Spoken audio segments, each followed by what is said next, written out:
लेगजानो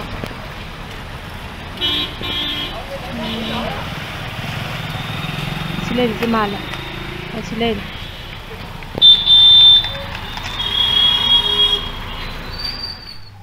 ma'am कोई मनपुरदगी कोई मैतै चैरावबगीनेना हाइदना कोई नमना पोचै खा थाबिरे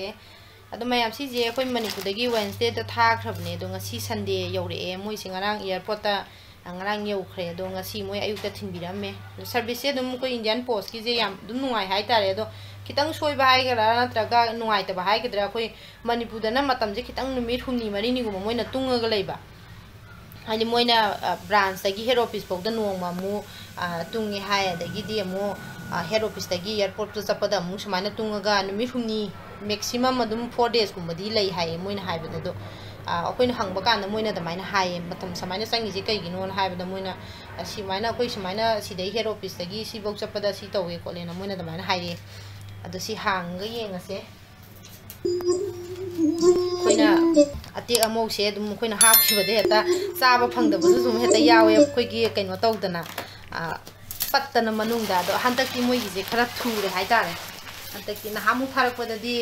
नुमिनि पानी मुक चंगे हंतकी नुमिन मंगानी थाब नुमितुगा नुमिन मंगानी मु हाइतारे वेडनेसडे दगी थागिबने ngasi संडे दा यौरे कई कई यावबुजानो खंगदे मनम से लोकलै gi मनम अमदि थोले लोकलै यावंगदबा माले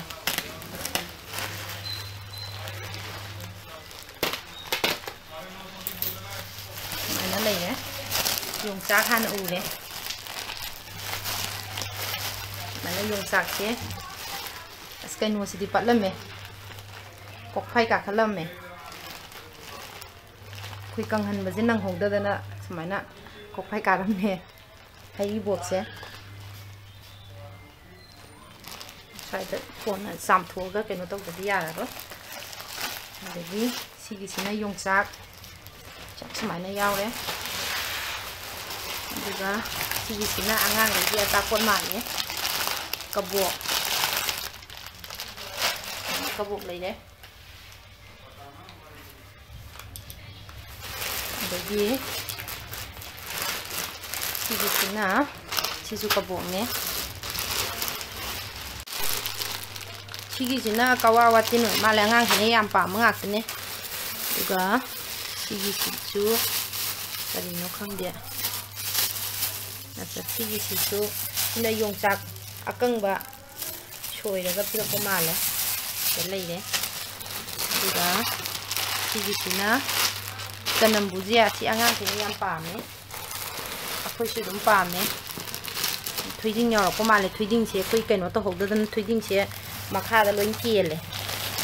सिगिसिसु कनम बुजिया लेरे दुगा सिगी पोसी करिनो खंगदे सिगिसे सोना कन हांगबो माले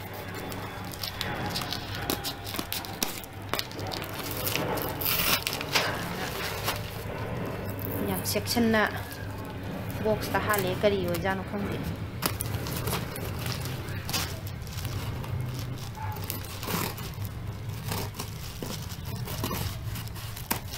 ओ ती कइनो ने ngam लेरो ने दुगा nga kangba khajin kari kra mix tawraga pirok male yaure yam yame ngam लेरो कइगा चैरावगी हवाई थोंगी यारानी से दगी सिगिसिना मणिपुरगी बोरी हाइतारे मरोई थोंनबा सिना आंगांगैगी मिनी आंगांगैनो फाइ पाम बसिदा ngakene थुइजिंग जी पामुले थुइजिंग से लोइना मम मखादा तारे दुगा सिगिसिना करिनो यमसु यावरमने सिगिसे खुजी गुम माले आंगांगी आई खुजी आंगांगी खुजी पिएना हाइबदो हापिरको माले आंगांगी खुजी अमजु हापिरे चैरावगी ओ यारने चैराव नमते सिनबा अदुगा सिगिसिना सिसिजु कनोने तखेलै मनाव ओइगदोरा लोकलै ओइदोरा खंगे यावरे तो खरा खरा पली पली लावरे मंगानी चंगी बजी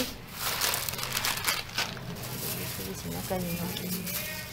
सिगिसिसु करिनो येंगे सिगिसिना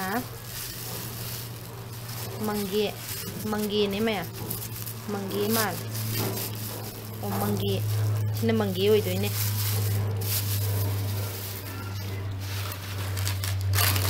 कबोक याम यावे कबोक नाता चाधरगे कबोक पैकेट से कइनोगुम ओये पैकेट अहुम माले दर्जन अहुम माले अदगी सिगिसिना करिनो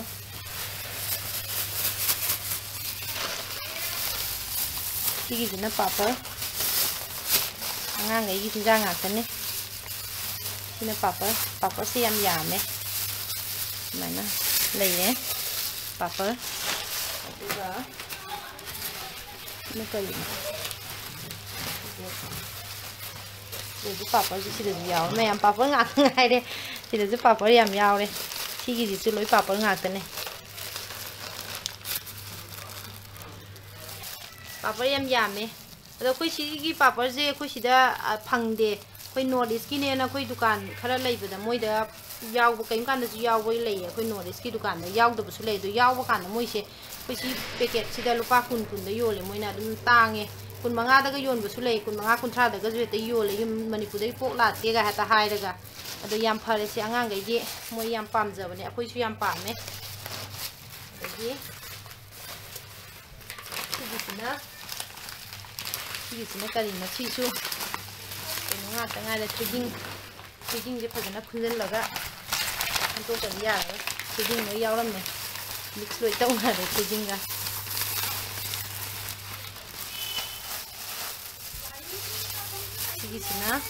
सिगिसिना नमथीबा मोइना पोट पुरक कान नमथी eta हाय मोइना दो पुरिना मन तोंगाना खेलगा पिरे सिगिसिना ngaku सिगिसिना कोई ngौरगा कोई सिदे दुम फंगदबनी ना दुम सिजे कोई ngौरगा दुम इरोमगुम कइगुमदगा कोई दुम याम चाइ सि दुम हावे मै दगी सिगिसिना सोइबुम खरा सु यावरे दगी सिगिसिना फाबौ मै फाबौ इरोमबगा तौरगा तादे याम हावने योंचाक सिगा सिगिसिना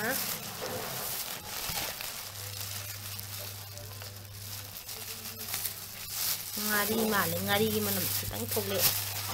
ngari gi boirongdaba male maron naina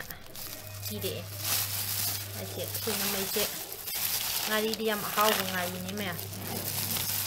maina lei ngari se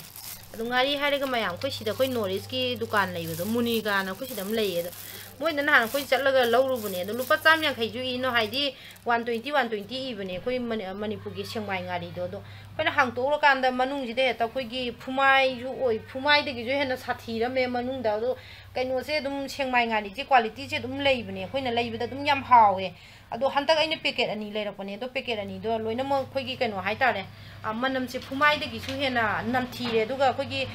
नमथीबदा दो कोइना कोइ युमलोम दा हंगबा कांदा मोइना खितंग इसिंग लुम्बुलुम्बु साबदा कनो तौरो अखोई चामथोगा सिजिनोना दमाइना थाओना हाय दो चामथोपा कांदा दे कोइना लुम्बुलुम्बु साबदा था कोइना चामथोबदा दे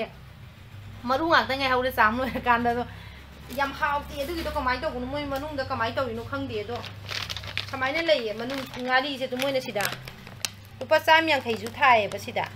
ai कनो से याम कना मयेक सेंगदे दो सिदा मोइ lupa 150 जु थाए बसिदा अदुगा मोइ एक्सपायरी डेट के सिदे दुम लैरिबने हाइसे दो सिदि मोइना सारकपा कांदा फेब्रुअरी 2023 ना थाए बसि अनि मग लोइ चमने तो